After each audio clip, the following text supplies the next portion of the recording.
4 PM news network में दोस्तों आपका स्वागत है। मैं हूं आपके साथ राशिद ज़हीर। कल उत्तर प्रदेश की 13 सीटों पर चुनाव हुआ। आप लोगों को ये जानने की उत्सुकता भले ही रही हो कि साहब क्या रिज़ल्ट निकलने वाला है, लेकिन अंदाज़े ज़रूर आपको सुनने को मिले होंगे। कुछ अंदाज़े बहुत सटीक भी बैठ सकते हैं, कुछ अंदाज़े बिल्कुल निर्मूल साबित होंगे। लेकिन बात ये चल रही है कि 13 सीटें जो पिछली बार भारतीय जनता पार्टी ने 13 की 13 सीटें जीत ली थीं, इस बार क्या ऐसा हो रहा है कि इंडिया गठबंधन, अखिलेश यादव या कांग्रेस के लोग इनको डेंट देते हुए नज़र आ रहे हैं? बिल्कुल नज़र आ रहे हैं।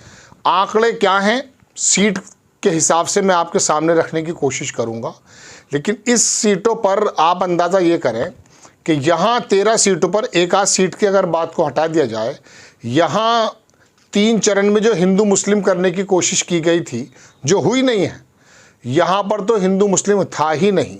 चूँकि इन 13 सीटों पर भारतीय जनता पार्टी के सामने मुस्लिम समाज का वोट नहीं है।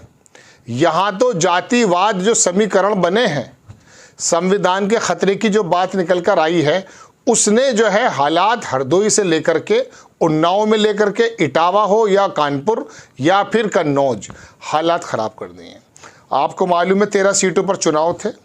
इसके अंदर आपको मालूम है कि हरदोई मिश्रिख दोनों बराबर में सीटें हैं। हरदोई की अगर मैं बात आपसे करूं कि हरदोई सीट फंस गई है। नरेश अग्रवाल एक अच्छे बड़े नेता हैं, काफ़ी ज़्यादा कुछ करना चाहते हैं, लेकिन दोनों सीटों में से मिश्रिख और जो हरदोई है उसमें से एक गठबंधन की तरफ जा रही है। देखिए, आप कहेंगे कि जातीय समीकरण क्या है। जातीय समीकरण की बात मैं आपको ये बता दूं कि इन तमाम सीटों पर अगर कानपुर को छोड़ दिया जाए, यहाँ मुस्लिम समाज का वोट हर जगह 10, 11, 12, 13, 8, 10% है। यहाँ ज़्यादातर कुर्मी वोट है, पासी वोट है, दलित वोट है, यादव वो भी ज़्यादा नहीं कह सकते, अलबत्ता ये वोट है। लेकिन अखिलेश यादव ने यहाँ पर जातीय समीकरण कुछ इस प्रकार का सजाया है कि अगर मैं आपको हरदोई सीट का नाम बता करके आपको अगर कानपुर में लेकर चलूँ, तो कानपुर में जो कांग्रेस का कैंडिडेट है वो पंडित है और जो उनके सामने है वो भी पंडित हैं, रमेश अवस्थी। लेकिन चूंकि वो बाहर के कैंडिडेट हैं और दोनों सीटों को अगर मिलाया जाए, कानपुर देहात यानी कि अकबरपुर और जो है कानपुर नगर, 8 लाख पंडित हैं यहाँ। पंडितों की नाराज़गी आप सोचते होंगे कैसी है। वो ठाकुरवाद और पंडितवाद, ब्राह्मणवाद यहाँ पर कुछ काम कर गया। यहाँ पर जो गठबंधन यानी कि कांग्रेस के कैंडिडेट हैं, बताया ये जा रहा है कानपुर में कि पंडित वोट ज़्यादा मिल चुका है और 6 लाख मुस्लिम है वहाँ। यादव वोट, दलित, संविधान की वजह से ये कॉम्बिनेशन पूरी 13 सीटों में बैठा है। मुस्लिम जहां 18, 20%, 17, 12, 10% जो भी है, वो तो आप कंप्लीट मान लीजिए कि वो तो इंडिया गठबंधन के खाते में जाता ही है।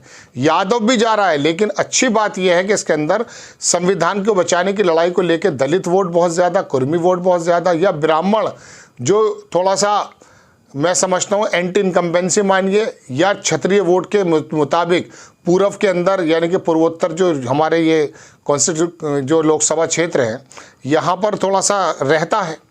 तो कानपुर की सीट इस तरह से गठबंधन के पक्ष में जाती हुई दिख रही है और ज़बरदस्त टक्कर तो कन्फर्म है। कन्नौज की बात तो मैं आपसे बहुत बाद में करूंगा, लेकिन आपको अगर मैं मिसाल के तौर पे उन्नाव लेकर चलूं, तो अन्नू टंडन इतना शानदार इलेक्शन लड़ी हैं, 5 साल वहाँ सक्रिय रहीं, बताया जा रहा अपने हेलीकॉप्टर से घूम रही थी। और अन्नू टंडन के अलावा वहाँ मुस्लिम, यादव और जितना ब्राह्मण समाज का वोट है वो बहुत ज़्यादा, और दलित समाज का वोट भी उनको मिल रहा है। मैंने आपसे कहा ना, मैं आपको गिनती के हिसाब से बताना शुरू कर सकता हूँ कि 2.5 लाख मुस्लिम और 2.5 लाख यादव कन्नौज पे है, लेकिन इससे तो नहीं जीतेंगे। अखिलेश यादव इस वाले समीकरण से तो नहीं जीतेंगे, क्योंकि अति पिछड़ा वहाँ 5.5-7 लाख के करीब है। लेकिन बात यह कि सभी जातियों का जो वोट मिल रहा है एंटी इनकम्बेंसी की वजह से, उसमें बहराइच के हालात ख़राब हैं। आप इटावा आ जाइए, इटावा के अंदर मैंने आपको बताया था कि वहाँ पर जो दलित जाति के कैंडिडेट हैं जितेंद्र दोहरे, 2-2.5 लाख वोट उनका अपना है, मुस्लिम वोट सारा उनको मिल गया, यादव वोट उनको मिल गया, और दलित समाज का वोट जो जाटव समाज का वोट है वो भी संविधान के बचाने की लड़ाई में वहाँ चला गया।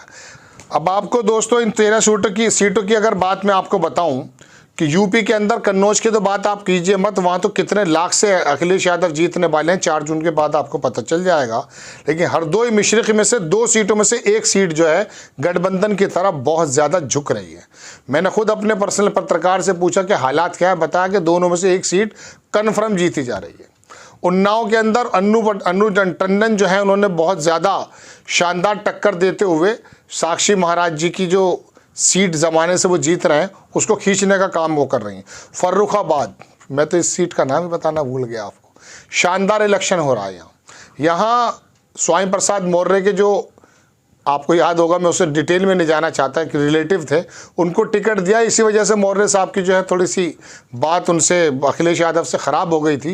लेकिन यहाँ पर ये बेसिकली एक अधिकारी हैं, एक बहुत अच्छा इलेक्शन लड़ रहे हैं। इटावा और कन्नौज, कानपुर, ये तीनों जगह आप समझ लीजिए कि ये तीनों सीटें जो हैं जीतने जा रही है गठबंधन। अकबरपुर के बारे में मैं आपको अभी बता नहीं सकता कि अकबरपुर में हालात क्या हैं, लेकिन बाकी तमाम जगहों पर दोस्तों जैसा कि मैंने बताया आपको, इटावा के अंदर 55% के करीब हुआ है और कानपुर के अंदर 53% के करीब हुआ है। अकबरपुर में 57% हुआ है। इटावा में भी काफ़ी अच्छा प्रतिशत हुआ है। मिश्रिख, हरदोई, ये मैं आपको बता चुका हूँ। ये तमाम जगहें ऐसी हैं दोस्तों कि यहाँ गठबंधन का बहुत ही ज़्यादा मजबूत पड़ता है। अब आप कहेंगे साहब थोड़ा जातिवाद तो बता ही दीजिए। अब आप कन्नौज आ जाइए। कन्नौज में 2.5 लाख यादव हैं और 2.5 लाख मुस्लिम हैं। पाल समाज का आपको याद है कि समाजवादी पार्टी ने अध्यक्ष बना दिया, 1,30,000 वो हैं। लखीमपुर खीरी, मैं बताना भूल गया आपको, वो सीट इतनी ज़बरदस्त फंस चुकी है। बताया जा रहा कि टेनी महाराज शायद जीत तो जाएंगे, लेकिन 10-12 हज़ार का ही अगर कुछ डिफरेंस हो जाए तो बात दीगर है। वो सीट भी फंस गई है। उत्कर्ष वर्मा, पहले रवि प्रकाश वर्मा थे वहाँ, वो कांग्रेस में आ गए थे गालिबन। वो उनका अगर टिकट हो जाता तो और ज़्यादा हालात ख़राब हो जाते। लेकिन वहाँ पासी वोट, दलित वोट, मुस्लिम वोट और सबसे बड़ी बात 1,20,000 सिख वोट, इसको उत्कर्ष वर्मा को ज़बरदस्त जो है वोटिंग वहाँ पे मिली है। और वहाँ टहनी महाराज बड़ी मुश्किल में है। हर एक गांव में खुद फिजिकली वो गए हैं, जबकि उनको जाने की ज़रूरत होती नहीं थी, लेकिन अब जाना पड़ रहा है चूँकि एंटी इनकम्बेंसी। और मैं आपको बताऊं दोस्तों कि थोड़ी जो मुखालफत है ना छोटे छोटे पॉकेट्स में, वो इकट्ठी होकर के इन सीटों के हालात बदलने जा रही। इन 13 सीटों में से 4 तो कन्फर्म और 6 या 7 हो जाएँ तो इसमें कोई मुज़ायका नहीं होना चाहिए। भारतीय जनता पार्टी इस 13 सीटों को, जो 13 की जीतने का उनके सामने एक चुनौती थी, वो कहीं ना कहीं गड़बड़ दिखाई दे रही है। अखिलेश यादव ने और गठबंधन ने मुश्किल पैदा कर दी।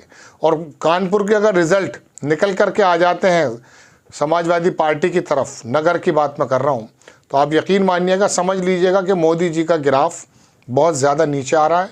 और पूरे जो मैं 96 सीटों की अगर आपसे बात करूँगा वो किसी और एपिसोड में, तो बिहार के अंदर हालात ख़राब हैं, झारखंड में हालात ख़राब है, महाराष्ट्र में तो बहुत ज़्यादा हालात ख़राब हैं।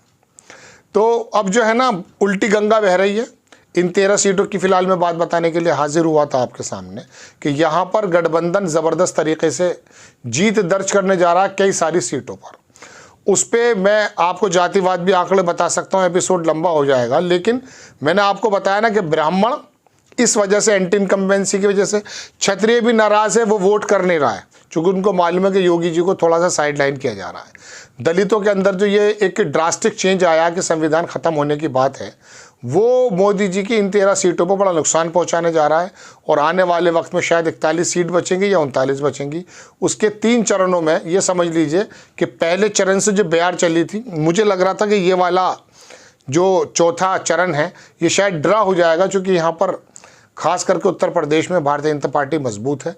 लेकिन पता ये चल रहा है कि बिना मुस्लिम वोटों के भी, दलित वोट है, यादव वोट है, ब्राह्मण वोट है, एंटी इनकम्बेंसी की वजह से वोट है, वो इकट्ठा होकर के अखिलेश यादव ने जो कॉन्सोलिडेट किया है, जातीयकरण जो है, जातीय समीकरण साधते हुए जो टिकट दिए हैं, उससे भारतीय जनता पार्टी को दिक्कत होने वाली है।